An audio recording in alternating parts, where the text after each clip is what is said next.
Demak, azizlar, Guldasta dasturi to'g'ridan to'g'ri jonli efirdamiz va yo'nalishimizda davom etamiz. Ko'rsatuvimiz rang-barang, juda ham yaxshi bilasiz.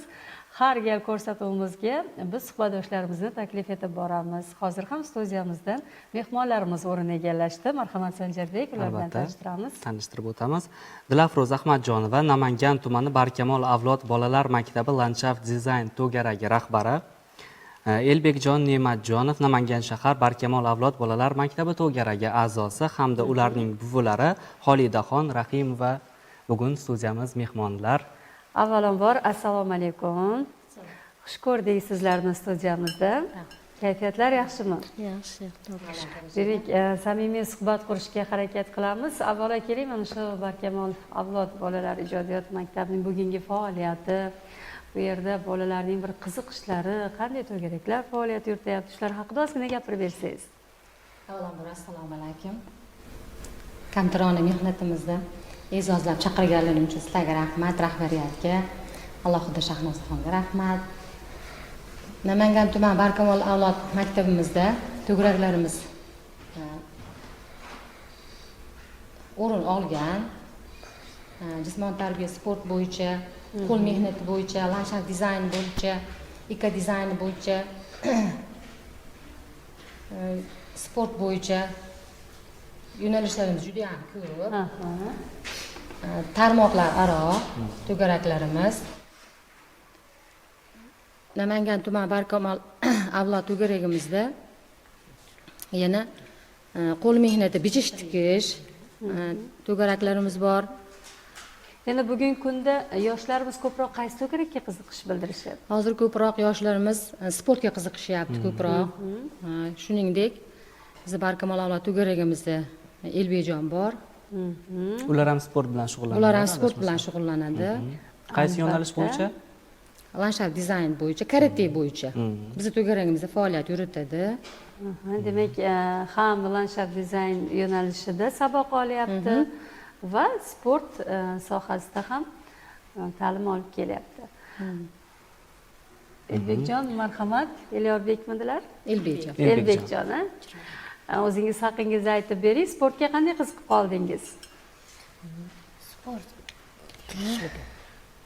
Yoshligimdan qiziqqanman. O'zi endigina 7 yosh ekanlar. Demak, necha yil bo'ldi shug'ullanayotganlarga? Marhamat, buvilardan so'raymiz. 1 yil. Assalomu alaykum. Bu ozgina haligi kam gapiroq, tortinchoqroq. O'shaning uchun birga keldim. 1 yildan beri shug'ullanadi. Bog'cha vaqtida aslida oyalar o'sha yerda misol o'rgatishgan. 1 yildan beri shug'ullanadilar. Yaqinda mana Andijon viloyatida 3-o'rinni olib keldilar. Sport qaysi yo'nalish bilan Karate. Karate. Zo'r. 3-o'ringa ozgina qoniqmadilar. Yaxshi harakat qilib, Namangan tumanida bo'lgan keyingi musobaqada 1-o'rinni olib keldilar. Juda ham yaxshi. Endi Xolida opa,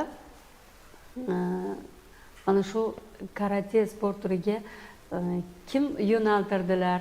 Elyorbekni o'zi sport bilan bugun juda ham ko'plab yoshlarimiz sport bilan shug'ullanib shunaqa muvaffaqiyatga erishyaptilar, lekin kim sababchi?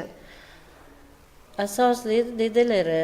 Dedalari sportga qiziqadi. Deda sportga. Aslida o'zim ham juda sportga qiziqaman. Men ko'proq futbolga qiziqardim. So'ramoqchi edim, chunki buvilar nabiralar hayotda katta rol o'ynashadi. Shunaqa. Men ko'proq futbolga qiziqaman. Sportda hamma turiga qiziqaman. Aslida ko'proq futbolga. Dedasi ham sportga qiziqadi. O'shaning uchun o'zida ham ozgina harakati bor. O'shaning uchun harakatchan. Haligi o'ta kam gap, lekin harakatchan. Demak, mana shu yosh niholga ham e'tibor bersangiz, keyin u rivojlanadi, o'sib o'nadi-da. Demak, bugun Elbekni mana shu sport sohasidagi bir qiziqish, ishtiyoqlarni qo'llab-quvvatlaganingiz o'zini yaxshi natijalarini beryapti ekan. Bundan juda ham xursandmiz.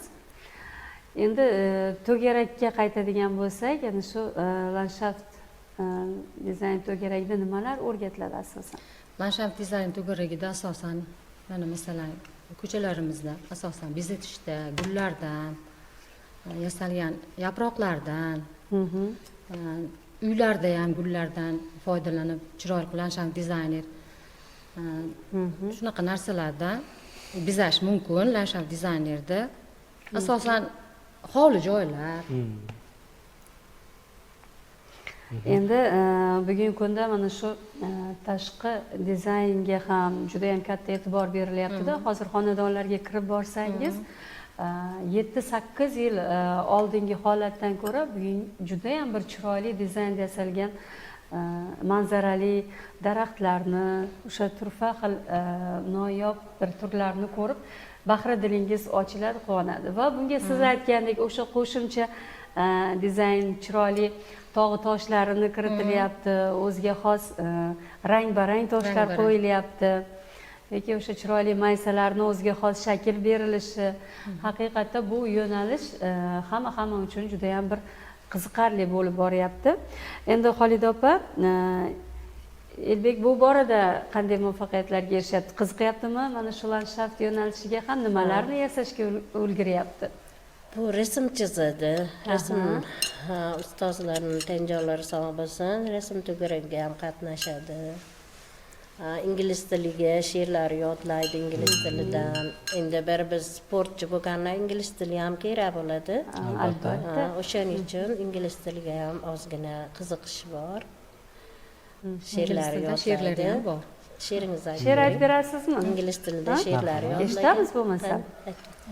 Good morning, dear guests and parents. Today we have special day.